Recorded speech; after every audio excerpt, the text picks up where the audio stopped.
Hello and welcome to the CEO's Handbook. This is an entrepreneurship-based program. Its main aim is to build, manage, and grow the business. That's the theme we are following as the CEO's Handbook. So the first segment of this show is the Community Spotlight, and with me is an entrepreneurial lady here, Namtevi Lydia from Hope Channel, Uganda. By names of Agnes Chambadi, and I'm the CEO of Aggies Dressing Arena. Okay, that's great. Aggie, the main purpose as to why we're here, we want our viewer there who is having an idea of starting up something or maybe started up something and doesn't know how to take it on, to learn something from you. It began earlier in my age, in my life, because I grew up in a family where sewing was one of the sources of income we had. Okay. But the interest blossomed when I was in high school, Okay. where I used to create unique designs. Okay. And So these designs you're talking about, was it during prom parties? You used to make designs for? no, for kids on the village.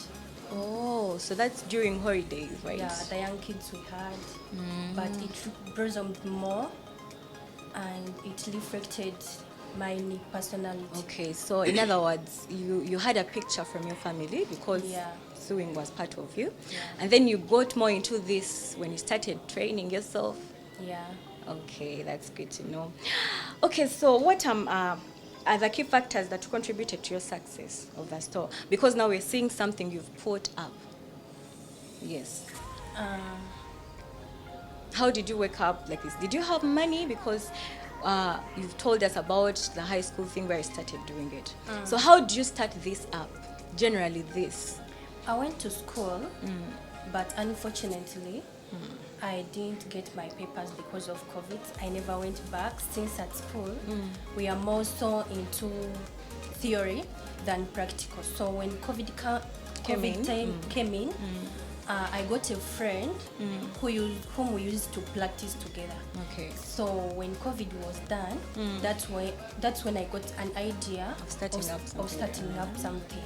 Oh, so you had everything at home, like you had the material, or how did you get that money? Was it through saving, or you had some kind of a side business? Were you employed somewhere? Yes. My big sister is into business. Let's say she's my role model. She taught me how business worked.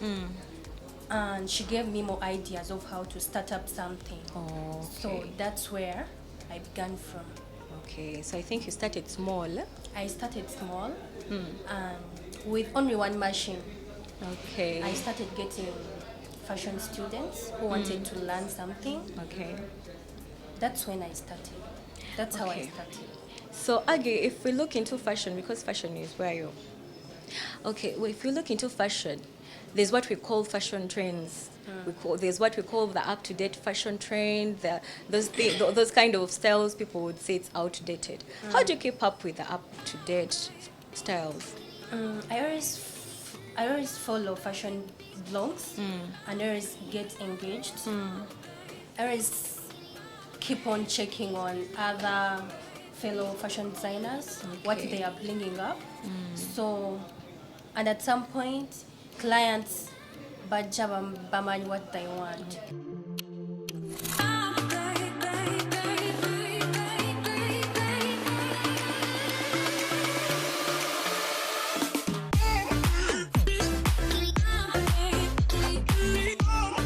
So Aggie, still on that line, in that way of a client coming up with a style, what kind of challenges do you face in that? Because I don't think if I dream of a style, you don't know about it. For me, I go in my bed, I get a dream of how my wedding dress would be, or maybe my short dress, maybe I'm going for a party. Then I dream of that complicated style, complicated design. I come up with it, I come to you. How do you deal with such a situation? It's so hectic because at some point, some clients reach out to me with their own designs, and then they want that same exact thing. Of course. Whereby in Uganda you can fail to get over the details on the dresses. I always communicate and okay, I make research whether I can get those so-called details. Okay. When I fail, I always communicate to the client. When she insists, I let her go because Okay, so that's the best way you deal with your clients. yeah. Oh. Okay, so about the pricing. How do you do the pricing? Because I've come up with my design, it's kind of complicated. Or do you say that, okay, if I'm dealing with the bridal part of it, I range from this to this. What leads you, okay, what determines your pricing? Is it because, or is it about the complication of the design? Is it the material you're going to use, or? The price of the fabrics the client wants us to use, Right. and then how hectic the design Is. seems. Okay, so the more hectic the design, The the more more money expensive. I Okay, the charge. expensivity. Yeah. So Aggie, won't you chase me, because I'm dreaming of getting a dress from here. Not really. Not really. Okay, leaving that aside. So, what is that thing you feel like? Okay, if I'm to ask, are you comfortable? Are you contented with where you are?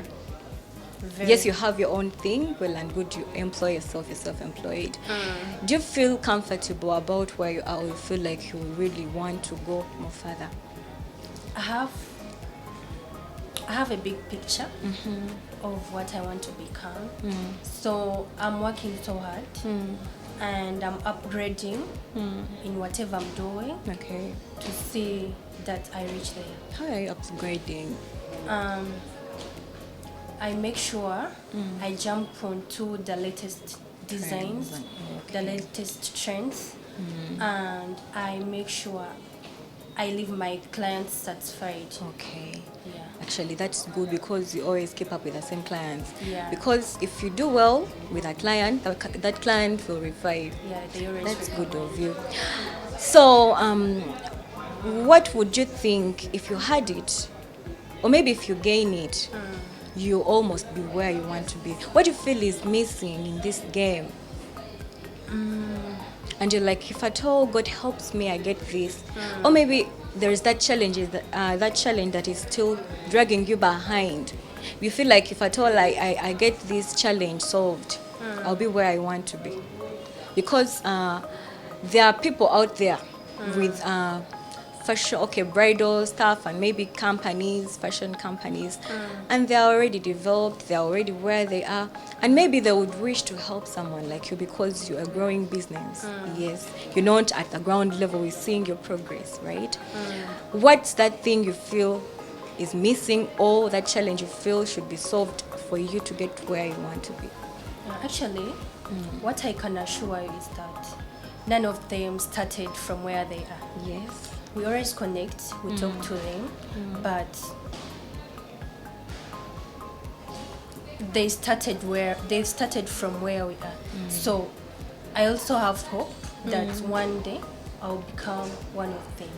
Okay. So is there anything else you feel we've not tackled? Not really. Okay, my last question is, okay, it's not a question but a request. To our viewers out there, someone who's dreaming of starting something like you, because after seeing you, many are inspired. They would really want to start something like this. How do you advise them, basing on the challenges you're facing? Because I don't think this is a smooth way for you. Yes, I know you've faced challenges, yes, and you've got success, yes. So advise them according to what you're going through, what you went through, and how you traveled. The only way I can advise them, first of all, they have to believe in themselves. Okay. Why? You see the way my physical appearance. Sometimes clients come here and they are like, can I talk to the owner of this business? They really can't believe I'm the owner, but you have to believe in yourself, and then consistency and hard work. Thank you so much, Aggie. To our viewers, I think we've learned something great from this lady. She has told you consistency, hard work, and actually confidence. Because according to her says, many people think she's not the owner of this. Yes, that's common because people have different mindset and they'll always think differently. They would think the owner of this is someone who is maybe big or maybe looks more expensive than she is. But just believe in yourself. If you believe you can start something and you've started on it, just keep on that trail. If at all you're lacking something, try to ask or maybe to research from those that are already successful in that. Otherwise, thank you so much for keeping with us. This has been Community Spotlight. Keep up with the CEO's Handbook at Top Channel Uganda.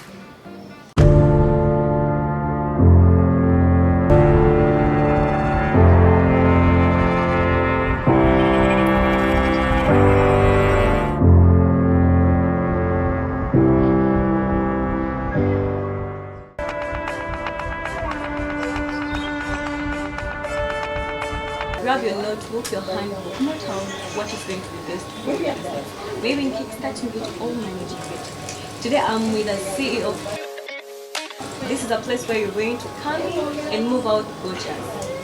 If you're looking for the best bridal dress, this is the right place for you. So we're going to have a story from her. We get to know how she got into this business. She's going to tell us a lot that is going to help you out there who's looking forward to having a bridal shop, or maybe you'll have it and you feel like you really want to boost it. It's going to help you. Just listen to her story. You're going to learn a lot. My name is Lydia Terry. Hope check.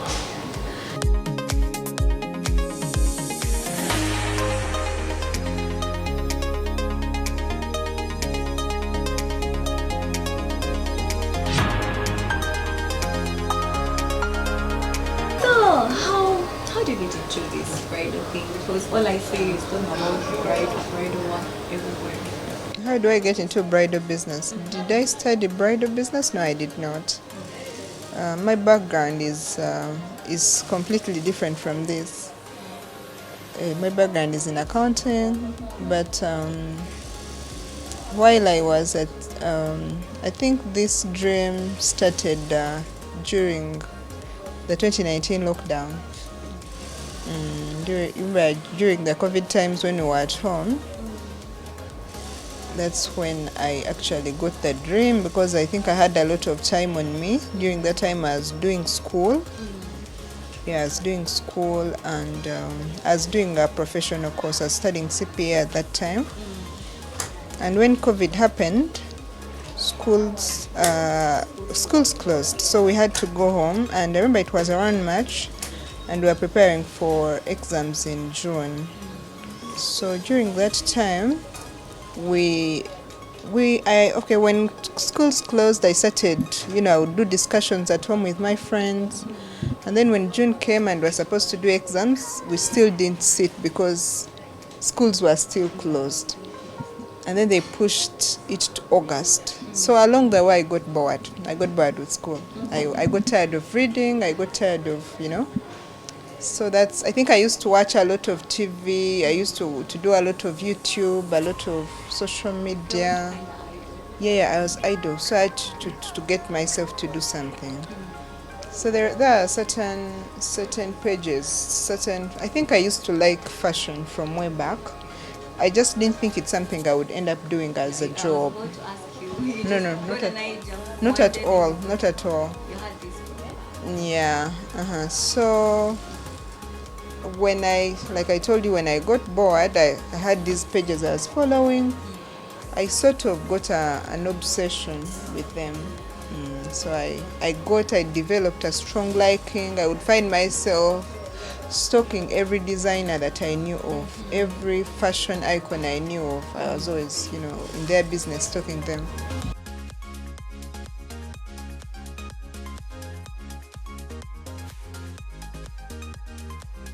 So when the lockdown was eased, I think that was around September 2020, if I remember well.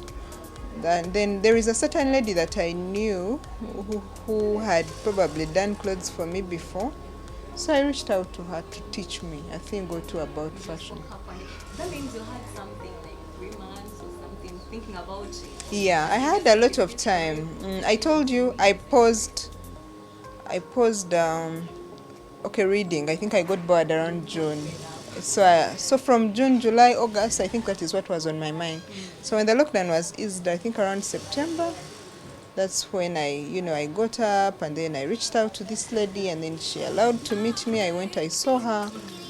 I asked her what it took me, to learn, to teach me and all those details. So she told me, she took me through, she told me, okay, buy a sewing machine, come. And just like, yes, she's like, just, of course she charged me learning fees. I had to pay her to teach me and then she told me, buy a sewing machine and come.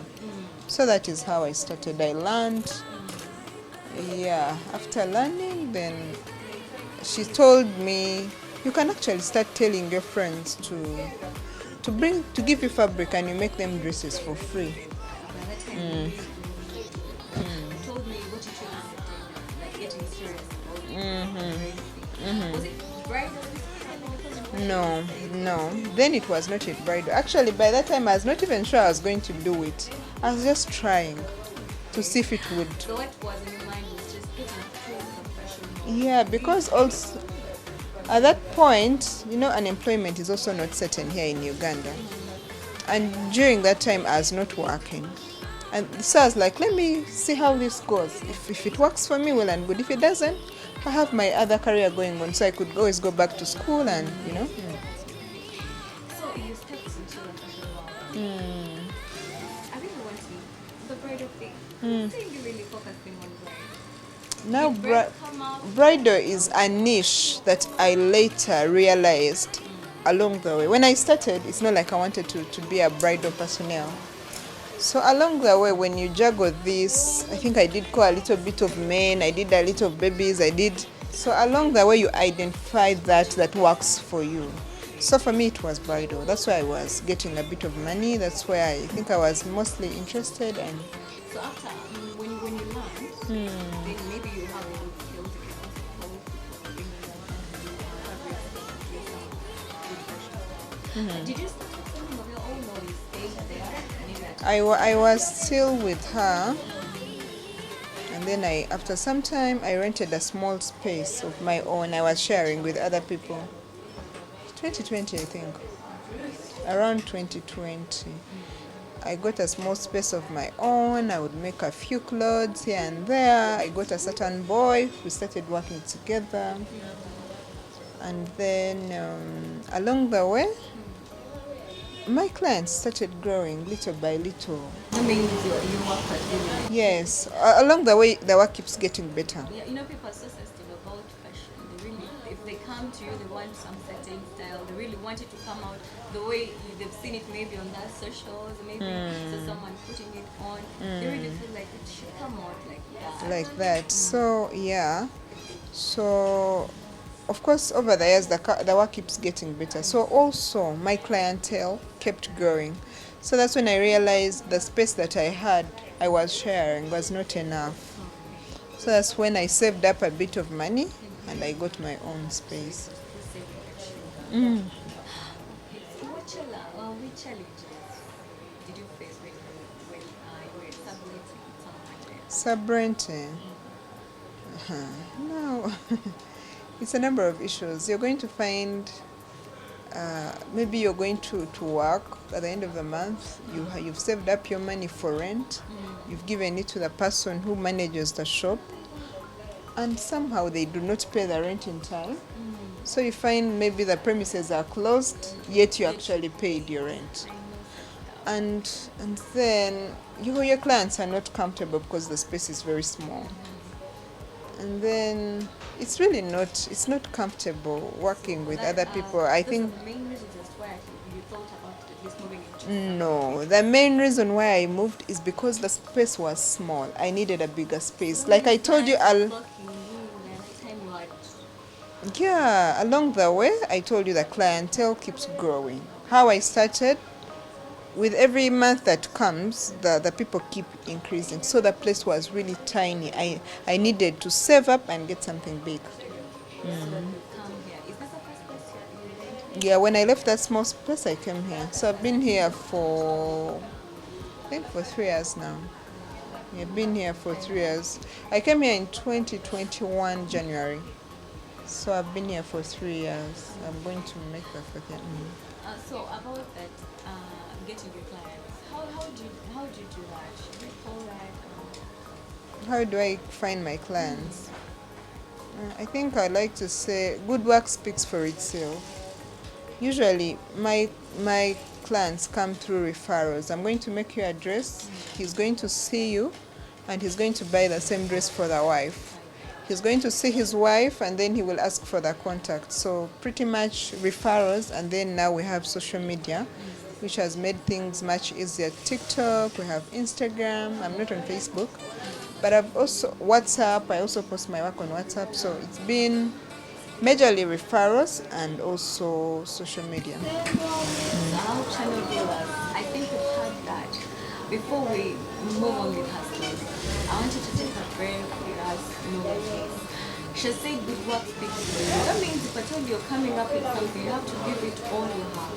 Don't do something just because you want money.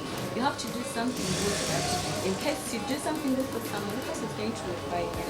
So in that way, you're growing your business.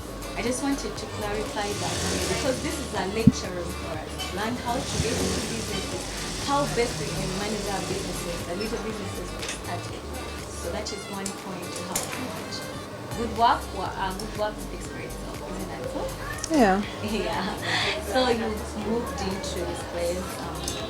How did it work for you with those customers? How was it? Because I know our clients were used with you in other locations. Now you shifted. Yeah, I shifted, but it was also not very far from here.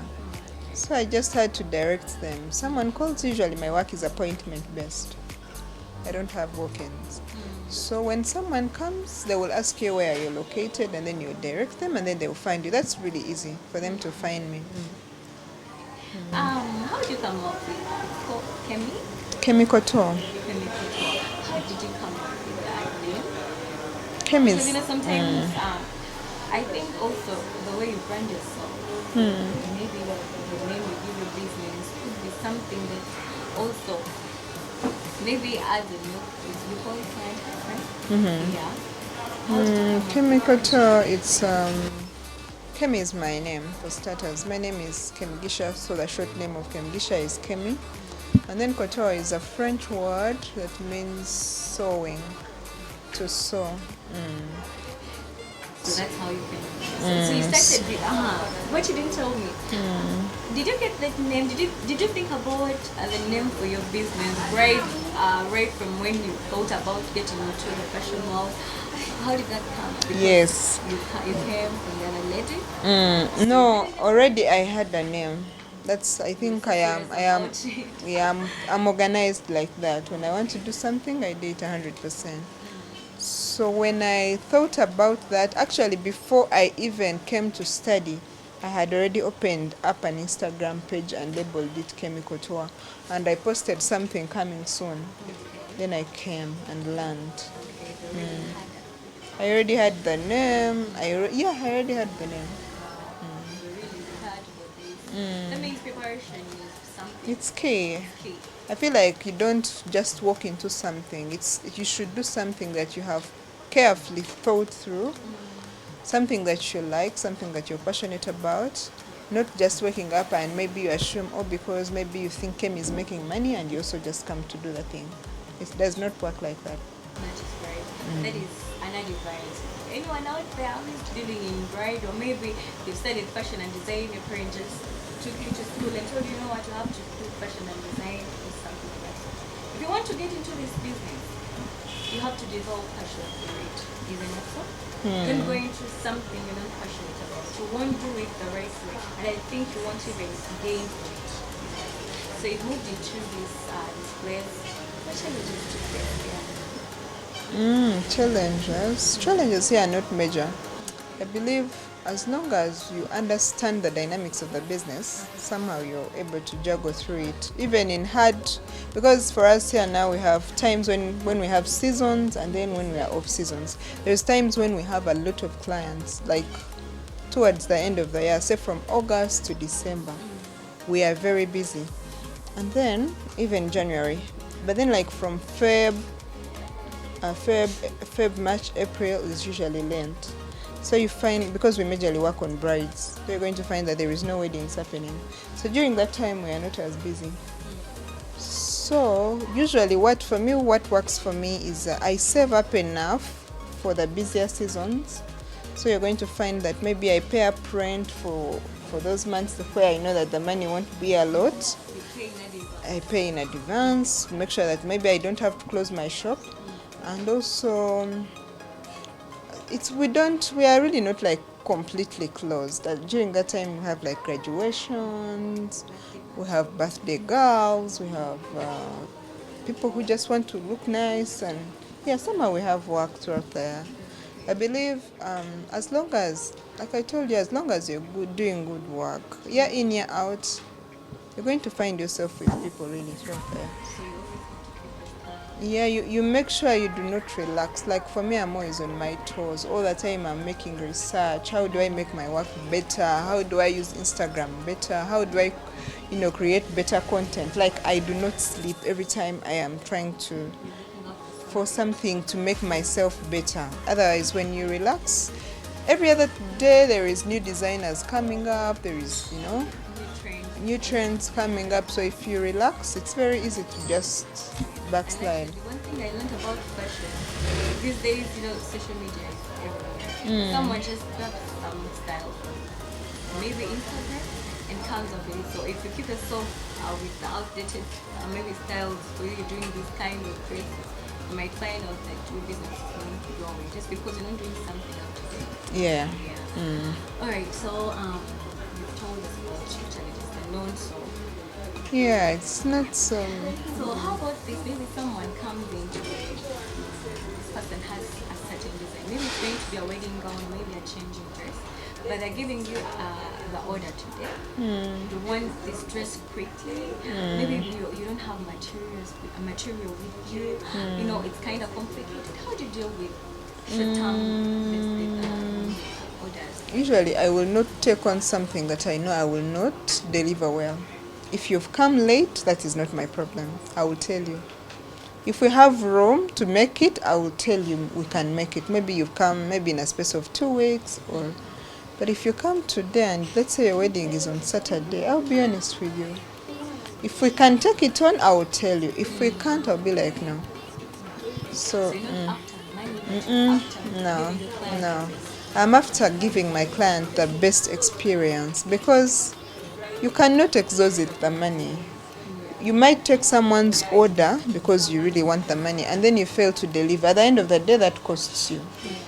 So for me to be able to take up an order, I'm sure that I must deliver 100%. If it's not in my timeline, I will not get it, because it's not my fault that you've come late. And then, how do you deal with these clients? We have different behaviors, we grow up. Of course, with time you learn patience. Business will humble you. It's good for character development. I feel like at this point in time, there's nothing that can shake me. You're going to come, you'll be rude to me, but you're in my space. I'll just keep quiet. If you want, I will ask you. If you feel like we are not satisfactory for you, then find people that you're going to. But I will not let you disrespect me. As long as you've chosen me, you've come in my premises, I have not called you here, then you better behave yourself. If I notice that, then I'll tell you. So for as far as I can tell, it's all about knowing what you really want to do, making research about it. Okay, before we go any further, I want to know what would you put from this business? Because to know that your business is working for you, at least you have to have achieved something, maybe achieving. Am I comfortable sharing that? I don't know, maybe something general. We could say general. Okay. Yeah, like I told you, I've done this now for over 3 years, I think 4 years now. And I can tell you that this business has sustained itself and sustained me. For that, I don't have to touch my pocket to pay rent. The business pays its rent. and I feed off the business. Business takes care of me. I employ people. I've given now. That means I'm able to employ some people, and of course I've achieved some properties that I don't think I want to tell you. Yeah, but I would say that it has paid off with time, as long as you're consistent, as long as that you keep working hard. Yeah, you achieve something. Thank you so much, Kemi. Hope channel viewers, I'm back to you. You know, I told you this is a lecture room for us. We're learning. We really need to know where we have to be. You might have thought about a certain business, but this works best for you. Sit down, look through. For all programs, for all episodes you've seen, the CEO's Handbook, I know well at least you have something to do. So we've learned work speaks for itself. Work does what? Good work speaks for itself. Good work speaks for itself. So you just have to do the best work for you, and work will do that. Will do the rest for you. The Which I told token. you. It is paying off its rent. It is sustaining her. So this is a good business. I would recommend for anyone. This is the CEO's Handbook. We've been with a founder of Kemi. Kemi Koto. I don't know why that like with time I'll learn. Okay, so don't turn off social media. We're going to come up with an industry trend and also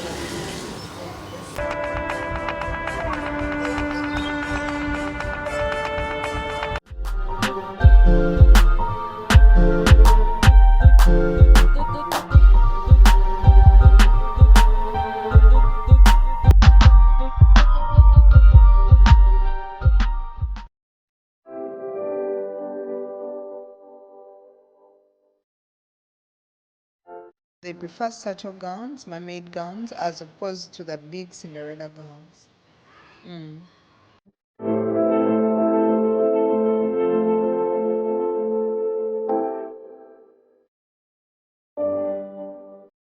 Now that goes from person to person. There is people that prefer simpler dresses, and then there is people who prefer the extra dresses that are very detailed. Yeah, that one I will not tell you that this is okay. Right now, what's trending is corsets. Corsets are now a trend. Most people, when it comes to changing dresses, they wear corset dresses. I'm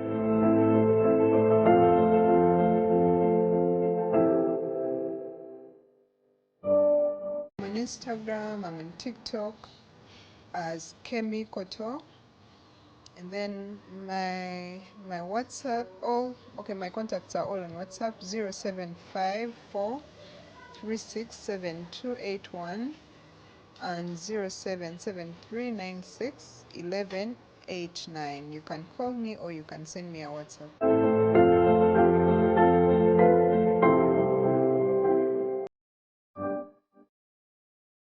Our physical location, we are located in Kampala town, Luwum Street, Plaza. Level 2, the shop number is S31.